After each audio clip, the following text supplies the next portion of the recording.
32 योग संग्रह का जिक्र चलता है। आवश्यक सूत्र के अंदर भी इसका वर्णन आता है। 32 योग संग्रह, योग संग्रह ऐसी 32 बातों का संग्रह,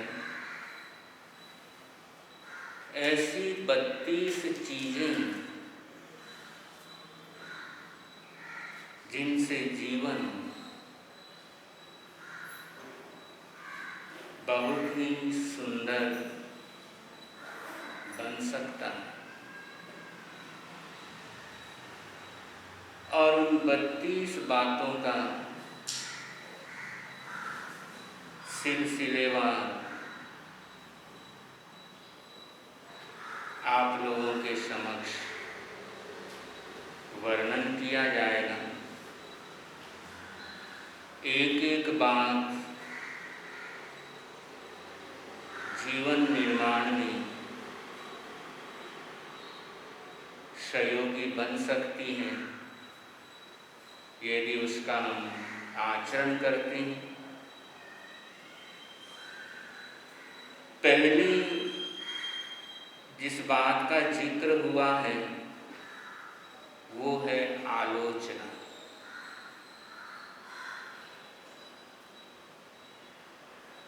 आलोचना से तात्पर्य स्वयं की कमी को श्रेष्ठ जनों के समक्ष प्रस्तुत करना, स्वयं के नुक्स निकालना, स्वयं की गलती देखना, स्वयं को तराशना। आलोचना फरिश्ता होने का मार्ग है।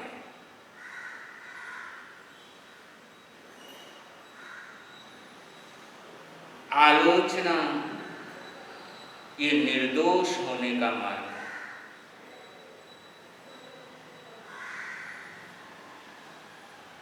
आलोचना ये विशुद्ध होने का मार्ग है।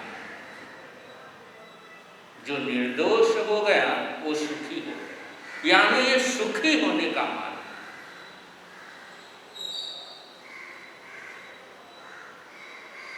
यदि हम अपनी गलती को कबूल करते हैं तो आने वाला कल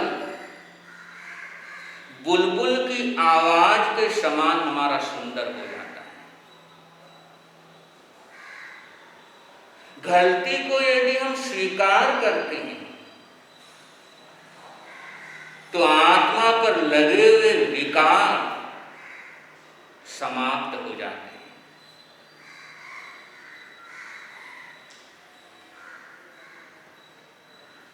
गलती को यदि छुपाने के लिए गली ढूंढते हैं तो गति बिगड़ जाती है।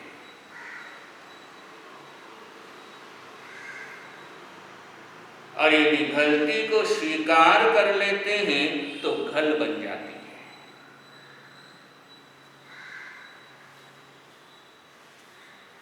इसलिए पहला सूत्र दिया कि गलती हो जाती है, इंसान से गलती होना स्वाभाविक है।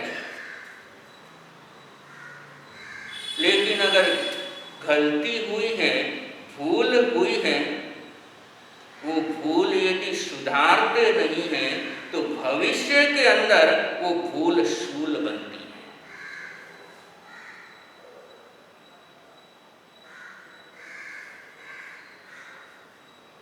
गलती करना कोई बड़ी बात नहीं है, भूल होना कोई बड़ी बात नहीं है।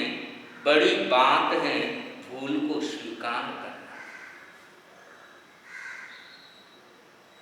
इसलिए पहला चीज का जिक्र किया कि आलोचना, गलती हो गई है, चलते चलते भूल हो गई है तो उस भूल को हम स्वीकार करें श्रेष्ठ जनों के समक्ष।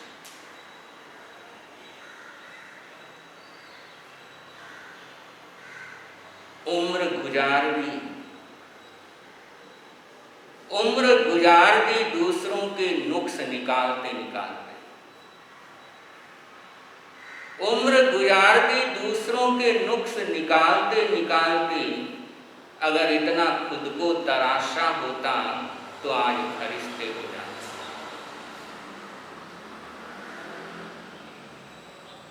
स्वयं के नुक्स निकालना यानी फरिश्ते होने के मार्ग पर अपने कदमों को आगे बढ़ाना। भगवान बनने के रास्ते पर आगे बढ़ना। उत्तरायण सूत्र के अंदर जिक्र चलता है, आलोयनम बनते जीवे किम जनिए। आलोचना से क्या लाभ होता है? स्वयं की आलोचना से, स्वयं की गलती गुरु चरणों में निवेदित की है, गुरु चरणों में रखी है, श्रेष्ठ जनों के समक्ष रखी है। भगवान मेरे से ये भूल हुई है, मेरे से ये चूक हुई है, मेरे से ये गलती हुई है, मैं आलोचना करना चाहता हूं, तो इसका फायदा क्या होता है? आगमकार कहते हैं भीतर के अंदर दिया जलता है।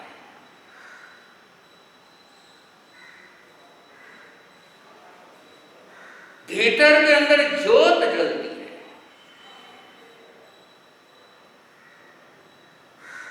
जिस समय अंदर का दीपक प्रज्वलित हो जाता है तो सारा तम खत्म हो जाता है, और जिस पल भीतर का तम खत्म होता है उसी पल भीतर के प्रीतम से मुलाकात हो जाती है।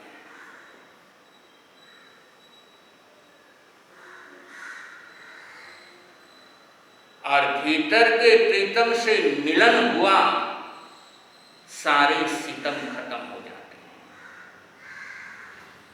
तो पहला फायदा भीतर के अंदर ज्ञान का दिया जलता है। दूसरा फायदा आगमकार बताते हुए कहते हैं भीतर में फूल खिलते,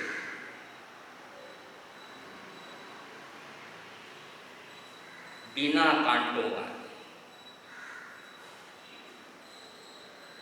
भीतर में फूल खिला, आलोचना के अंदर वो सामर्थ्य है, आलोचना के अंदर वो ताकत है।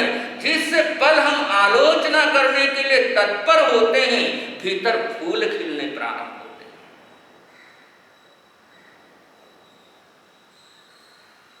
तीसरी बात आगमकार बताते हैं भीतर सरलता की गंगा बहने लगती है।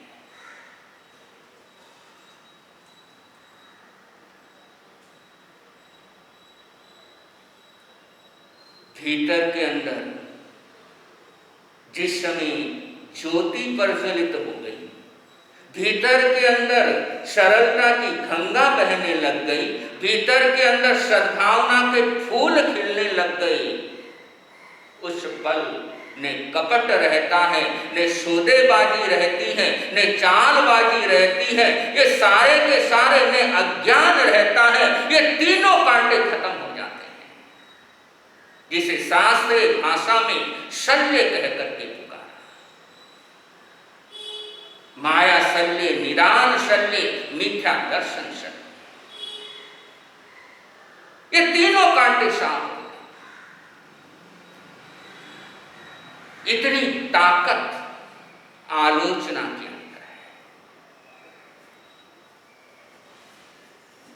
साथ साथ में आगमकार कहते हैं भविष्य के अंदर स्त्री वेद और पुरुष वेद का बंध नहीं होता,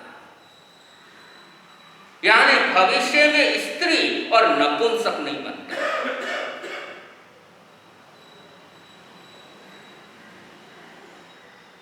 इतनी क्षमता, इतनी ताकत आलोचना के अंदर है। ये हृदय को ठंडक पहुंचाता है, ये मन को सुकून देती है आलोचना। क्योंकि गलती करते हैं तो हम चाहे या ना चाहे दिल पर एक बोझा होता ही होता है, एक भाव होता है कि मेरे से गलती हो गई है। भले ही हम दुनिया वालों से छिपा रहे हैं, लेकिन दिल पर एक बोझ बना रहता है। और वो गलती श्रेष्ठ जनों के समक्ष प्रस्तुत कर दी, यानी दिल को ठंडक, शांति मिली, मन को सुकून मिल गया।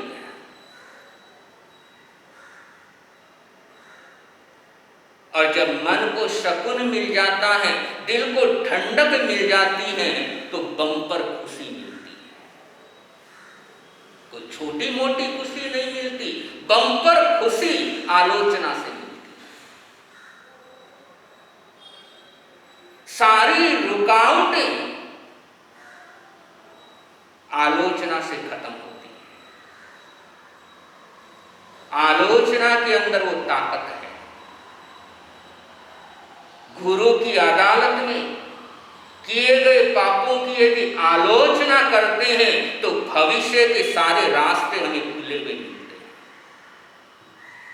जिस रास्ते पर आगे बढ़ेंगे वो रास्ता हमारे लिए खुला हुआ मिलेगा।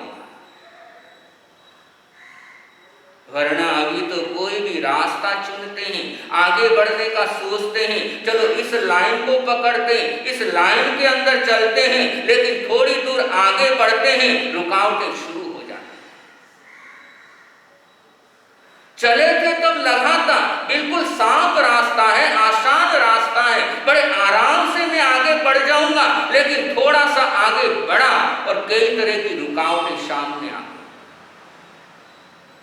क्योंकि आलोचना नहीं।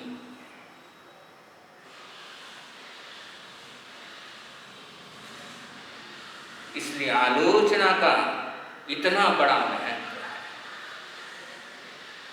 हम चाहते हैं हमारी जिंदगी में किसी प्रकार का विघ्न ना आए, जिंदगी में किसी प्रकार की रुकावट ना आए, जिंदगी में किसी प्रकार की बाधा ना आए। तो जो भी गलती आपसे हुई है, गुरु चरणों में उस गलती को स्वीकार करके उसका प्रायश्चित करना।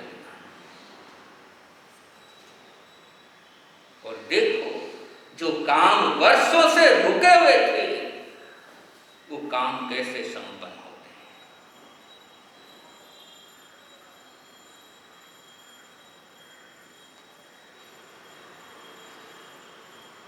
आराध्य गुरुदेव राजऋषि विश्व पितामह पूज्य श्री सुमति प्रकाश जी महाराज, जिनको आइंडिल का तप करते करते 50 साल हो रहे हैं, इतने महान तपस्वी साधक जो इतने तपस्या की स्वर्ण जयंती पूरे करने में लगे और इतने लंबे समय तक आइंडिल की तपस्या करना बहुत मुश्किल है। आइंडिल की साधना, नवकार मंत्र की आराधना। गुरुदेव का सिर्फ 2 में यकीन है, या तो तपस्या या नवकार मंत्र का शरण। इतनी अटूट श्रद्धा, इतनी अटूट श्रद्धा है। कोई भी भाई बहन अपनी समस्या लेकर के पहुंचते हैं, सिर्फ एक ही बात गुरुदेव कहते हैं, नवकार मंत्र का शरण।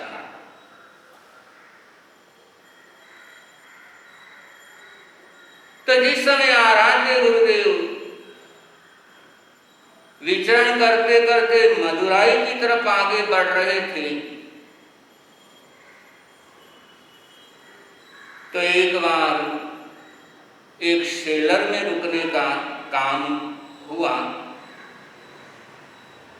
चावल बनाने का फैक्ट्री था, बंद पड़ा हुआ था,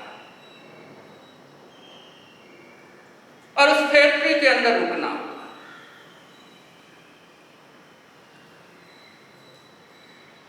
बहुत लंबा विहार करके पहुंचे हुए थे। थकान थी, सायंकालीन का प्रतिक्रमण आदि करके जल्दी ही आराम फरमाने लग गई और रात्रिकालीन लगभग 11:30-12 बजे के आसपास नींद के अंदर गुरुदेव को आवाज सुनाई दी कि आप क्यों किसकी आज्ञा से रुके गए।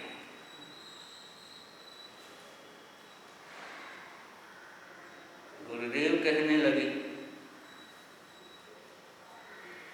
कि आज्ञा ली है, इस फैक्ट्री के मालिक से ली है, यहाँ का चौकीदार है उससे ली है। बोले जहां पर आप लेटे हो वहां पर किसकी आज्ञा से लेटे हो?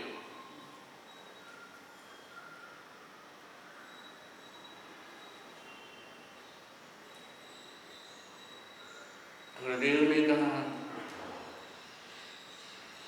कि आज्ञा तो ली है और मुझे नहीं पता था ये आपका स्थान है, मुझे जानकारी। जिस समय गुरुदेव ने ये बोला तो गुरुदेव को वापस आवाज सुनाई दी, कोई बात नहीं, लेटे रहो। प्रातःकाल जिस समय विहार का समय हुआ, उस फैक्ट्री का मालिक जब विहार करवाने आया तो गुरुदेव ने पूछा कि फैक्ट्री बंद क्यों है?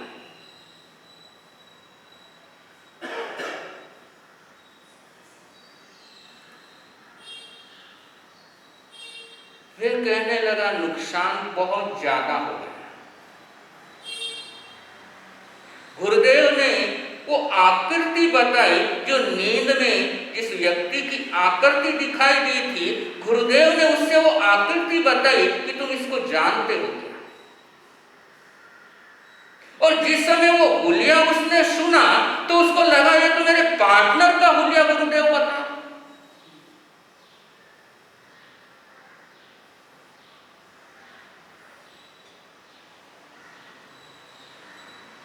वो कहने लगा भगवान आपको कैसे पता? गुरुदेव कहने लगे देखो सही बात क्या है तुम बताओ।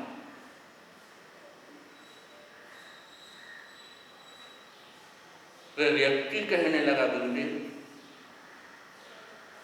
फैक्ट्री बहुत जोरों में चलती थी और खूब इनकम, खूब आमदनी। मेरे मन में लालच आ गया,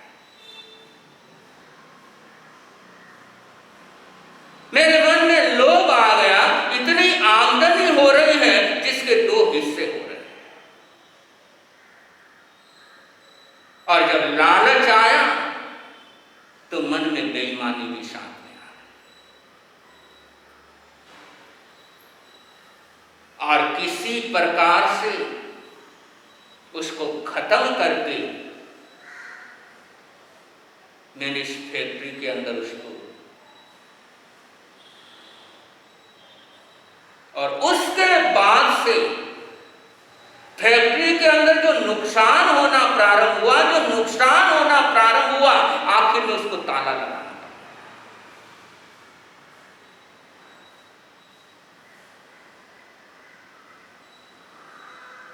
गुरुदेव ने कहा देखो पाप हुआ है, इस पाप की आलोचना की। आगे के रास्ते यदि खोलने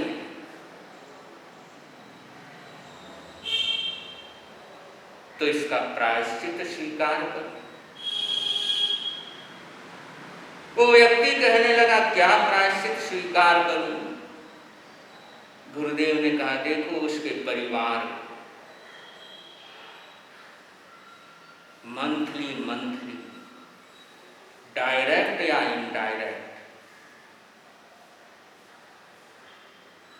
सहयोग राशि भिजवाना प्रारंभ करो और मन ही मन उससे प्रार्थना करो कि मेरे से बहुत गलती हुई, भूल हुई, मैं अपने अपराध का क्षमा याचना करता हूं, बहुत बड़ा मेरे से अपराध हुआ है, उससे माफी मांगना प्रारंभ कर।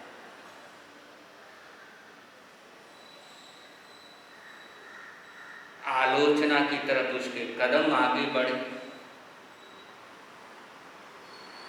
गुरुदेव ने जाप बांट दिया, उसके हिसाब से आगे बढ़ा तो धीरे धीरे आगे के रास्ते पुनः खुलने लगे। बंधु, गलती ये जीवन के लिए पीड़ाकारी होती है। जैसे शरीर के अंदर कोई कांटा चुभ गया, जब तक वो कांटा ना निकालो तब तक शरीर में वेदना होती ही रही। जैसे ही कांटा निकला, वेदना खत्म हो गई। इसी प्रकार गलती का कांटा, भूल का कांटा जब हृदय में चुभता है तो हमारी आत्मा लगातार दुखी बनती है, बेचैन रहती है। लेकिन जैसे ये गलती का कांटा हम निकाल देते हैं, जैसे श्रेष्ठ जनों के समक्ष जाकर के अपनी गलती कबूल करते हैं, वैसे ये कांटा निकल जाता है और आत्मा को वैसी ही शांति मिलती है जैसे शरीर का कांटा निकालने से शरीर को शांति मिलती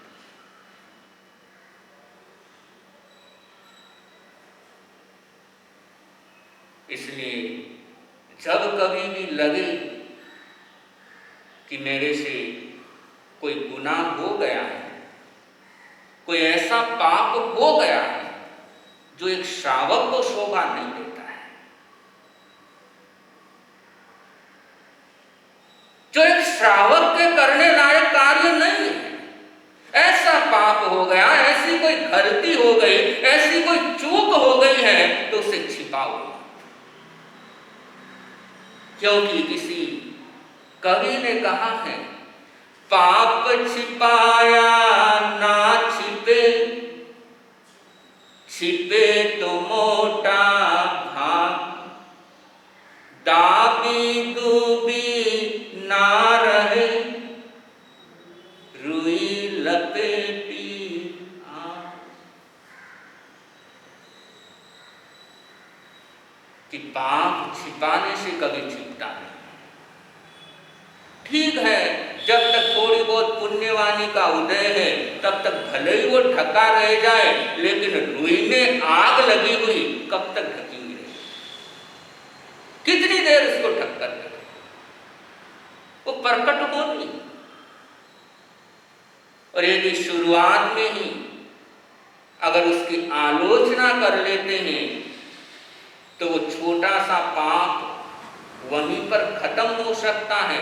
और यदि उसको स्वीकार नहीं करते हैं तो पाप तो भले ही राई जितना हुआ था, लेकिन उस गलती को स्वीकार नहीं किया तो वो बढ़ते बढ़ते बढ़ते पहाड़ बन जाता है।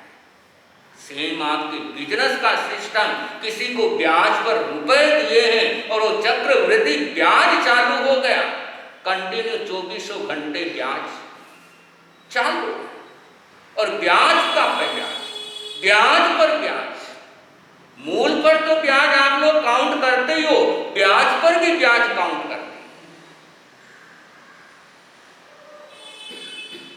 और यदि कर्जा कोई चुकाए नहीं और ब्याज पर ब्याज बढ़ता जाए तो आखिर में नौबत दिवालिया होने की आ जाती।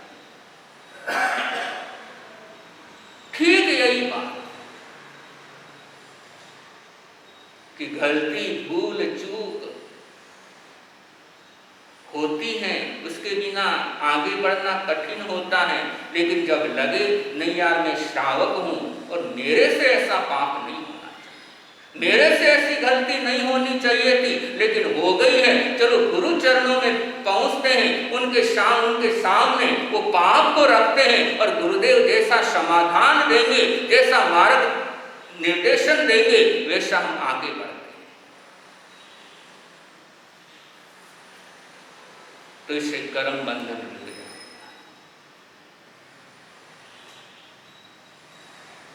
आगे आगंकार कहते हैं किसके समक्ष भूल कबूल करना,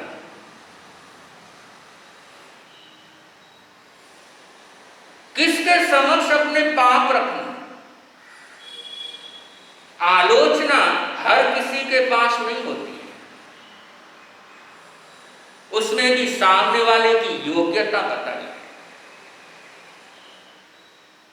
कि सामने वाले में अगर यदि ये क्वालिटी है तो उसके पास अपना पाप रखो, क्योंकि हर किसी से रास्ता पूछना अच्छा नहीं होता, हर किसी से रास्ता पूछना अच्छा नहीं होता, मंजिलों से गुमराह भी कर देते हैं कुछ लोग। तो उसके लिए आगमकारों ने कहा जो आचारवान हो, ज्ञान दर्शन चारित्र तप और वीर्य, जो आधारवान हो, यानी जो समझदार,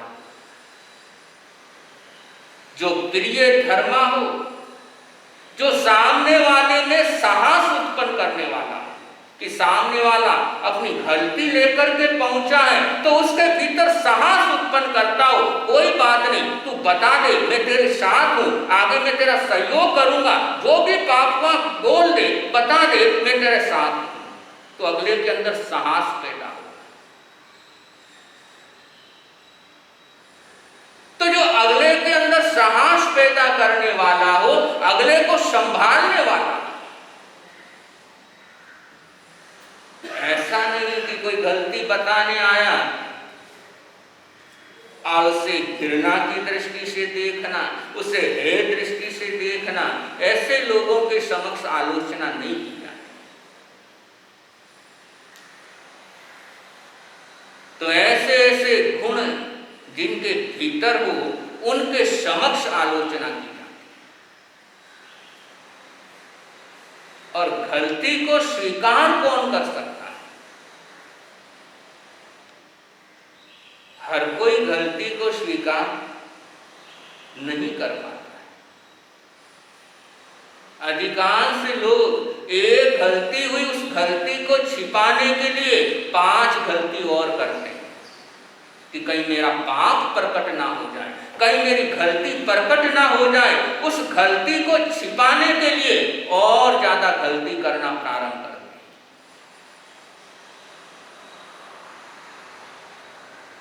तो गलती को स्वीकार कौन कर सकता है? तो पहली बात बताई कि जो गलती को स्वीकार करता है वो ही खानदानी होता है। हर